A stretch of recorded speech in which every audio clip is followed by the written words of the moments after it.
continuing story of Peyton Place.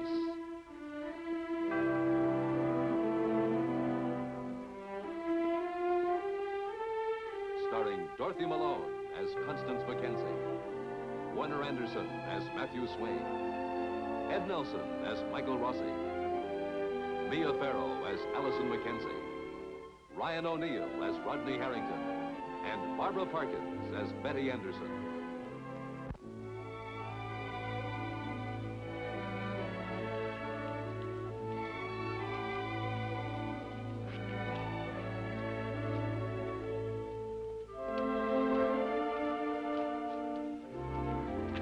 David and Doris Shuster have spent their first social evening in Peyton Place. They've been guests of Theodore Dowell, a man who has been presented with an opportunity and a challenge. Whatever Dowell decides to do, it will affect David and Doris Shuster more than they know.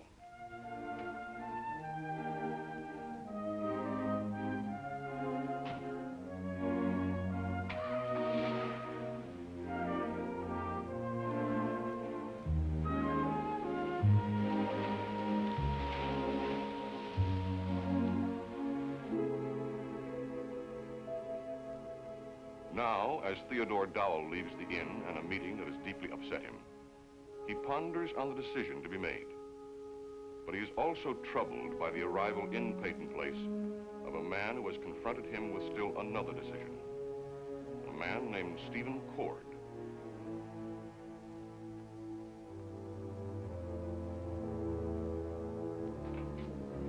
Sorry you had to wait, my dear. Took me longer than I'd expected to pick up these papers. Matt kept me entertained. Oh, you always do. Ted says you're the most dangerous bachelor in Peyton Place. Well, that's just the flattery of an old friend. Good night, Matt. Good night. Ted, what was your impression of David Shuster? Seemed like a very capable man. I can understand why Martin Peyton put him in charge of the mill. Good night, Ted. Good night.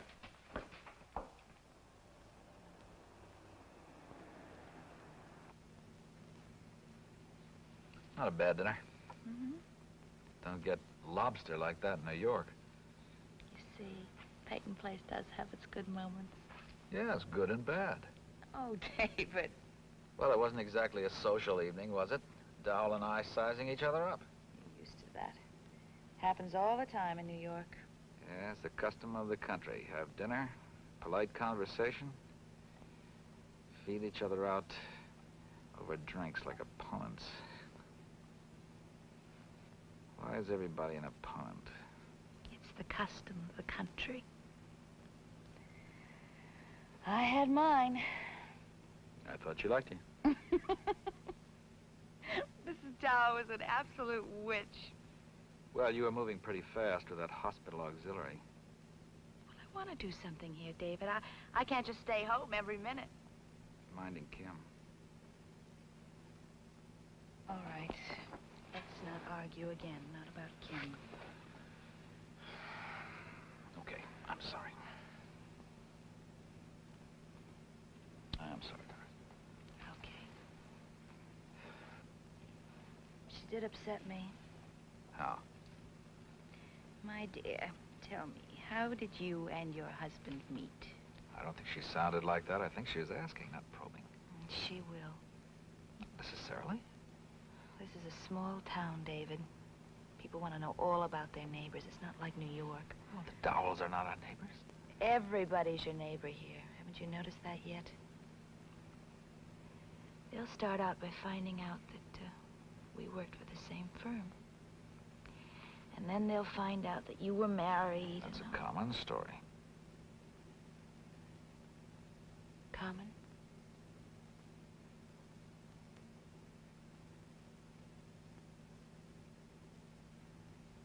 I mean, ordinary. Kim is not ordinary. No, Kim is not ordinary, and maybe we're not as ordinary as I sometimes like to think, but we don't have to defend ourselves, even if this is a small town. If we do, or if you feel that we do, then we'd better go back to New York. Now you're blaming me again for making you come here. We're back to that again. Well, you brought me to it. Yeah.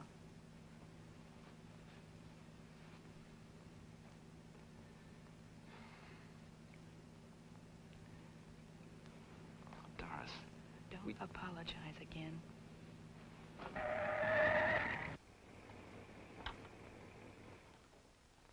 Now listen, this is a new environment, but it's still us, isn't it? Isn't it? Yes.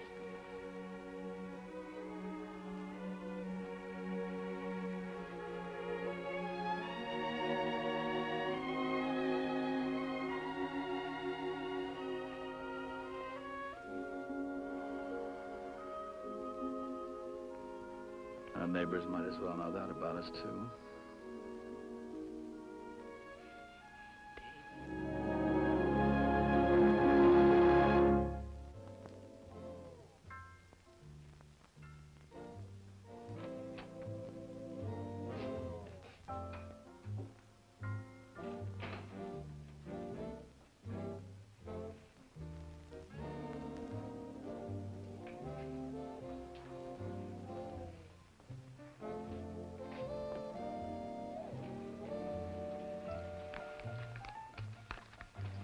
Yes, sir. Bourbon. Water on the side. 2 cubes of ice. 2 cubes. In the water.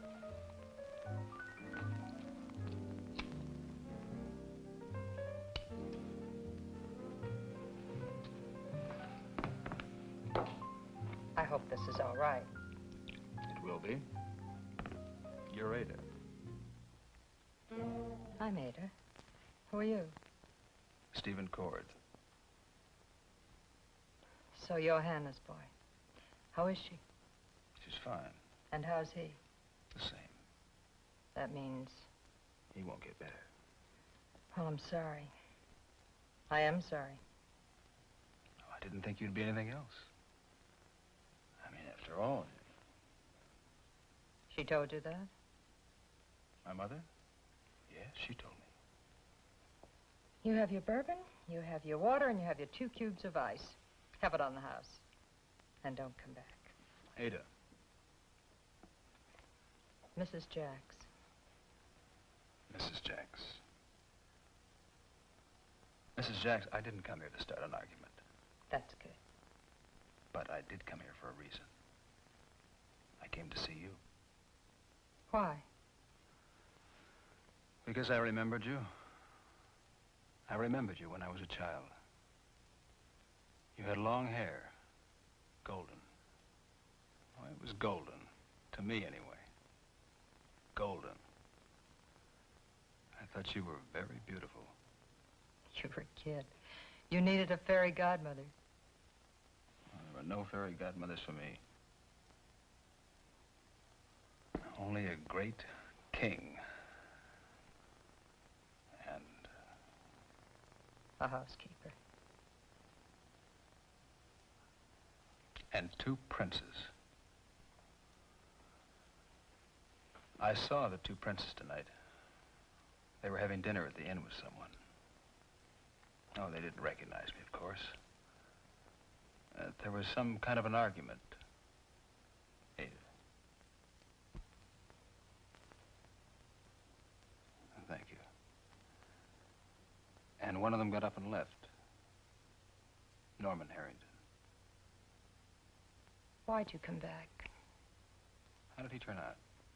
Norman, I mean. He was his mother's boy. He took her death hard, never got over it. How did he go for father calling mother a murderess? He didn't. What about Rodney? Rodney's different. I'm with Norman. It must be rotten. What's here in this town for you? A job? That's all? A place to drop in from time to time? Someone to talk to? About old times? And you? That's on the house. But you said don't come back.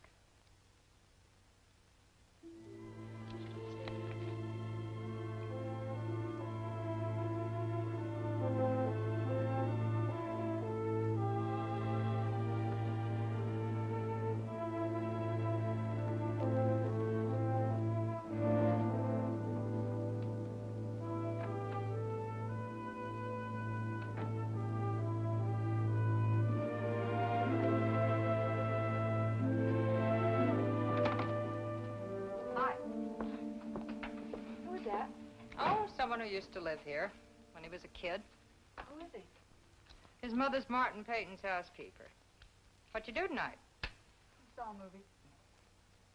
Alone? Why not? Well, I saw a couple of Kitch's crowd there. I didn't go out with them now. I thought maybe I'd see Norman. Go slow there. Why? From what I hear, Norman Harrington's all wrought up. Well, that's no reason I should drop him. How'd you like to go away? To school. You mean like to a girls' school? A finishing school? Yeah. I've got the money. Well, I don't have the class.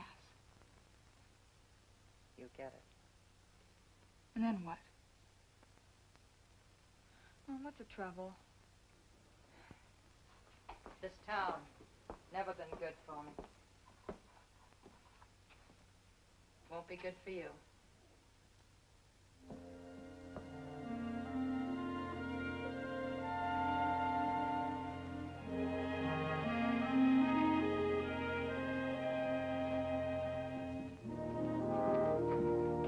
Is Dr. Morton in the labor room? Dr. Claire Morton. You're too late, Doctor. Peyton Place just had a population explosion of 1. Oh, well, I'm glad to hear it. Thank you for coming. Everything all right? Fine. Fine. I'm sorry I bothered you. Not at all. What happened? I don't know. It was just a moment of indecision. Now I feel foolish about it. Nonsense. Everyone's allowed a moment of indecision now and then. Oh, Rod and I were having dinner together. Turns out he's a friend of the new father's. Hello, Rodney. Hello, Dr. Morton. Mr. Sinclair's? Well, now there's a Mr. Sinclair, Jr. He had a boy. That's great. Now, why do men always say that? Listen, where is he? Waiting outside the nursery, I expect. Well, can I go see him? It's really against the rules. But if Miss Choate or Miss Anderson say anything, tell them I said it was all right.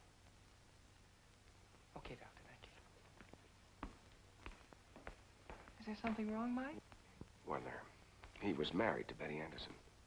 Oh, I didn't know. Well, how could you? You've been away. Betty lost a baby. How terrible for her. Yes. How can she stand to work here? Well, life goes on, doesn't it? You're telling me it has to, aren't you? Look, why don't we celebrate your first triumph here with a cup of that wonderful hospital coffee? I'd like that. Come on. Oh, will you tell Mr. Harrington when he comes back that we'll be in the personnel lounge?